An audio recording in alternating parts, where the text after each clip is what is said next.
So చాలామంది students అయితే comment అయితే చేస్తున్నారు. అట్ ది సేమ్ టైం టెలిగ్రామ్లో కూడా అయితే కాంటాక్ట్ అవుతున్నారనమాట. సో చాలామంది స్టూడెంట్స్కి అయితే రిప్లైస్ అయితే ఇవ్వలేకపోతున్నారు. First of all sorry for that. ఎందుకంటే సో చాలామంది స్టూడెంట్స్ అడుగుతున్నది ఏమంటే, అన్న చూసుకున్నట్టయితే రీసెంట్గా ఏపీ ఆర్జీకేడీ ట్రిపుల్ ఐటీకి సంబంధించి సో సెకండ్ సెలెక్టెడ్ లిస్ట్ కూడా వచ్చేసిందన్న, నాకైతే కానీ సీట్ రాలేదు. సో ఎందుకంటే నాకు సో మంచి మార్క్స్ వచ్చాయి, అయినా కూడా నాకైతే సీట్ రాలేదు. సో క్యాస్ట్ బేస్ చేసుకొని చూసుకున్నట్లయితే సో నాకైతే సీట్ రాలేదు. సో థర్డ్ లిస్ట్ అనేది ఉంటుందా అనేది చాలామంది స్టూడెంట్స్ అయితే అడుగుతున్నారనమాట. సో గైస్ దానికి సంబంధించి అయితే మనకు సో ఎటువంటి అప్డేట్ లేదు. కాకపోతే ఎవ్రీ ఇయర్ చూసుకున్నట్లయితే మనకు ఖచ్చితంగా సీట్స్ అనేటివి సెకండ్ సెలెక్టెడ్ లిస్ట్ అయిపోయిన తర్వాత సో మొత్తం మనకు కౌన్సిలింగ్ కంప్లీట్ అయిన తర్వాత కూడా సీట్స్ అనేటివి ఇంకా మిగిలి ఉంటే మాత్రం ఖచ్చితంగా మనకు థర్డ్ లిస్ట్ అనేది రిలీజ్ చేస్తారనమాట, థర్డ్ సెలక్షన్ లిస్ట్ అనేది.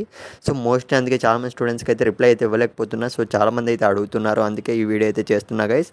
సో చాలామంది స్టూడెంట్స్కి అయితే మంచి మార్క్స్ వచ్చి కూడా సో సీట్ అనేది రాలేదు. సో ఎవ్రీ ఇయర్ ఈ విధంగానే జరుగుతుందన్నమాట. సో ఖచ్చితంగా సో ఇదైతే నాకు కూడా చాలా అంటే చాలా బాధ అనిపించింది. ఎందుకంటే మెరిట్ ర్యాంక్ మార్క్స్ వచ్చి కూడా క్యాస్ట్ బేస్ చేసి చూసుకున్నట్లయితే సో ఎస్సీ ఎస్టీ వాళ్ళకి సో ఈ విధంగా చూసుకున్నట్లయితే చాలామంది స్టూడెంట్స్కి తక్కువ ర్యాంక్ వచ్చినప్పటికీ కూడా సో సీట్స్ అనేటివి అయితే వాళ్ళకి వెళ్ళిపోతున్నాయి అనమాట. ఈ విధంగా అయితే మనకు కేటగిరీ వైజ్ అయితే సీట్స్ అనేవి వాళ్ళైతే సో డిస్ట్రిబ్యూట్ చేయడం జరుగుతుంది. సో గైస్ సో ఎవరికైతే మంచి మార్క్స్ వచ్చే వాళ్ళకి ప్రతి ఒక్కరికి అయితే చెప్తున్నా, సో థర్డ్ లిస్ట్ అయితే ఉండాలని అయితే నేనైతే కోరుకుంటున్నా. సో మీకు సో ఎన్ని మెరిట్ మార్క్స్ వచ్చిన వాళ్ళు ఎన్ని మార్క్స్ వచ్చే కామెంట్ అయితే చేయండి, సీట్ రాని వాళ్ళు కూడా కామెంట్ అయితే చేయండి గైస్.